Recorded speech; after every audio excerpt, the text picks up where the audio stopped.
Hi guys, today we want to talk to you about some volatility that's in the OTA marketplace at the moment, and we want to pose the question of whether practicing rate parity is still best practice in the current climate. I'm sure many of you are feeling a pinch at the moment. There's lots of change in the wind around in the OTA space, and we want to talk you through that today and hopefully leave you with some advice around what's the best plan of attack going forward. And so what we'll do to kick this off, I just want to hand over to yourself, Andreas, and you just want to give us a bit of an intro as to, I guess, where this has all come from, leading up to where we are today. Yeah, sure. Thanks, Vic. I guess it's always been an issue. We've always had issues around practicing parity, I guess, in the marketplace, or certainly for a long time. They're what I call rogue websites that have been out there for many, many years, and there's been rate shoppers and the like to try and work out where they're coming from. So this is not a new problem as such. With rogue websites, it's buying wholesale rates, for example, and therefore rogue rates being out there. So when you go into metasearch sites, you'll find that there's a cheaper rate out there. You haven't actually authorised that cheaper rate necessarily, and then you need to work out where that comes from. So that's been going on for a long time.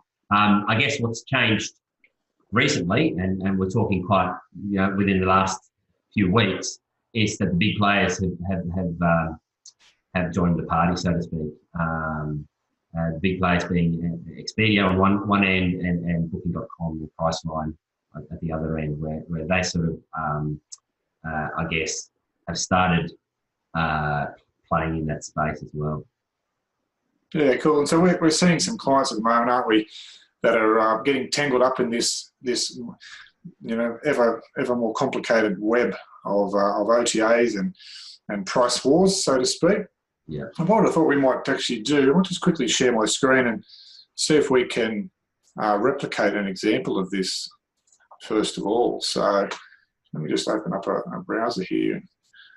Let's see if we think about a property. What suburb do we want to go to? Where do you suggest, Andreas? Well, I don't know. Anywhere. You can go to Sydney, I guess. Let's go to Sydney. Let's see if we can find something here. Sydney Harbour Marriott. We'll just click on that. So one of the easiest ways to check this out is using the Google listings. Looks like this one's actually not too bad. And we'll just go back, see if we can pick up something else. Let's try Quest.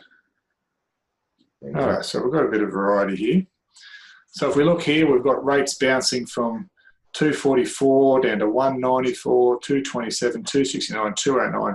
They're all over the place, really, aren't they? This will be a good example to follow. So I guess we should just reconfirm that within Hotel Strategy Co, one of our core beliefs from a pricing perspective is that it is best practice to be practicing rate parity.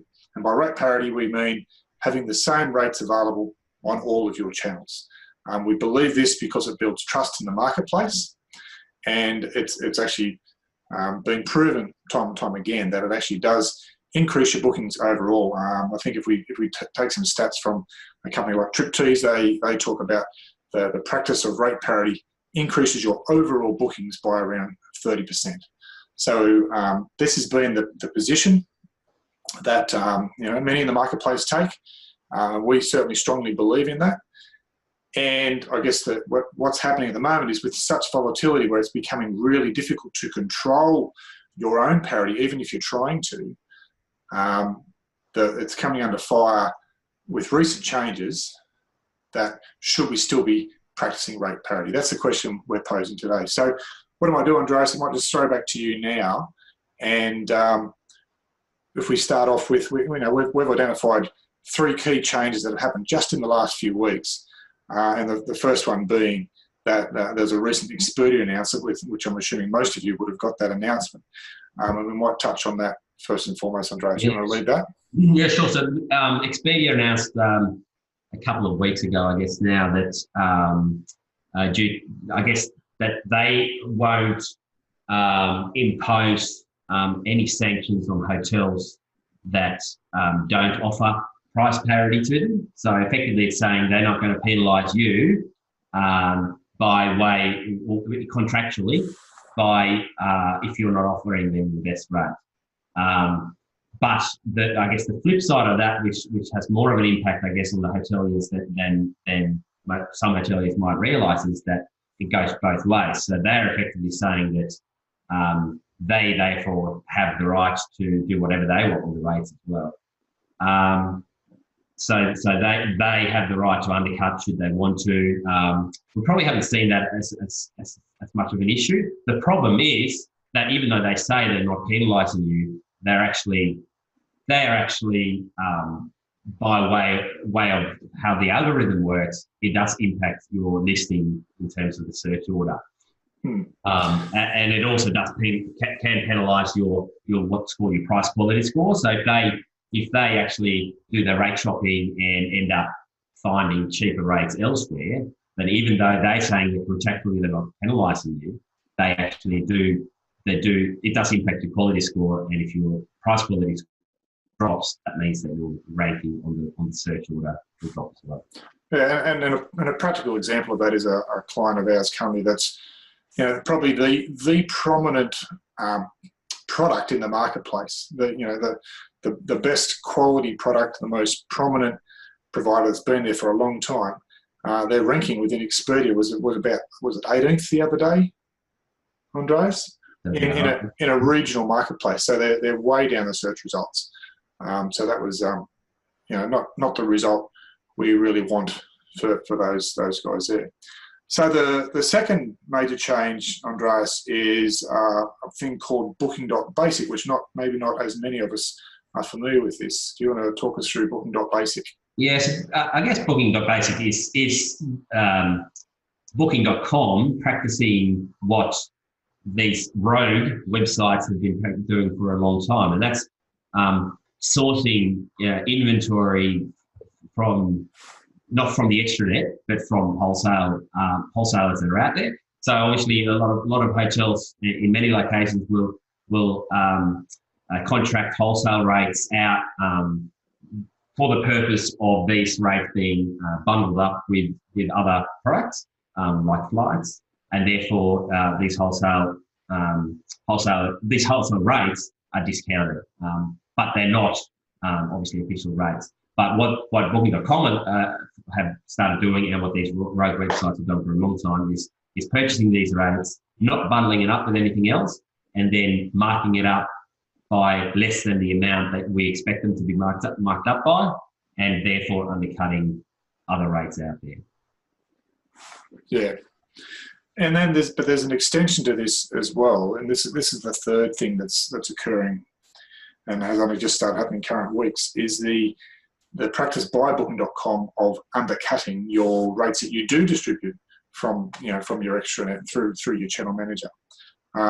Just want to cover off on that one. Yeah. So I guess Booking.com traditionally didn't actually take the customer's money at point of booking.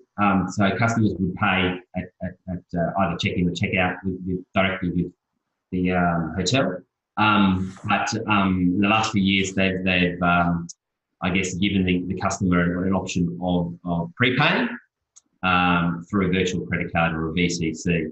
I think the properties are automatically switched on to the VCC functionality. So by default, hotels offer that functionality, and the only way to not offer that would be actually to switch off the functionality in the extranet. But by offering that functionality, Booking.com have taken it upon themselves to be able to then eat into their own commission and offering a cheaper rate by getting the customer to commit to a booking using the VCC functionality. So, ultimately that it doesn't affect you as a hotel from a cost perspective. They're eating into their own commissions, so you can sort of say, look, I don't care if they want to eat into their own commissions. Go for your life. You can do that. However, that's when the trap becomes with the first point we covered around the Expedia announcement is that from Expedia's point of view, they see it as you're undercutting or not practicing parity with what you're offering under Expedia. So the trap, and what's happening with some clients, is that you get stuck in the middle. You've got Booking.com who's doing some undercutting and or distributing some wholesale rates. And so you haven't got parity in the public marketplace. And so then Expedia will come in and give you a poor price quality score, which pushes you down in the rankings. And you end up in this downward spiral of trying to be visible and trying to be price competitive. And it's not the easiest thing to turn around. However, all is not lost. We have a couple of ideas to help you with this. So I guess to try and do something about it, our advice, the first thing we would do, you'd be looking for going back into the traditional problem around any rogue websites. So someone like, don't really need to pinpoint them out, but let's be honest, Agoda is often one of the main culprits when it comes to just putting these rogue rates out there. They'll access them from wholesalers wherever they can. You need to be contacting your market managers on any of the OTAs that actually are doing this and continually putting the evidence in front of them of, you've undercut me again. Why does this keep happening? And keep putting them on notice. If it becomes too difficult, our suggestion is you switch that channel off for a little while until hopefully they realise that they'd rather have you than not have you. And it just gives you a little bit more bargaining power back in there, depending on how valuable that channel is too. So that would be, I guess, move number one. Move number two would be to turn off your prepayment option within Booking.com. That's going to help stop that undercutting from eating into their own commission point of view. Doesn't necessarily help with the undercutting with use of wholesale rates, but again, you should be talking to your market manager and putting the evidence in front of them of when that's happening, telling them that you're not happy about that. And then the final thing would be, in general, the answer to the question we posed at the start, that to avoid all this, the answer is yes, it is still best practice to be practicing rate parity across all of your public channels. We understand this takes some effort and some focus, and it's like playing what do they call it, whack-a-mole at the arcade at times, but it's an action that's worth focusing on, because rate parity works is the end of the story. Andreas, you got any final remarks on that? Have I missed anything? No, completely agree. Rate parity should be practiced. I think if you need a hand with any of this, obviously feel free to contact us. We can steer you in the right direction on where to start and what to do.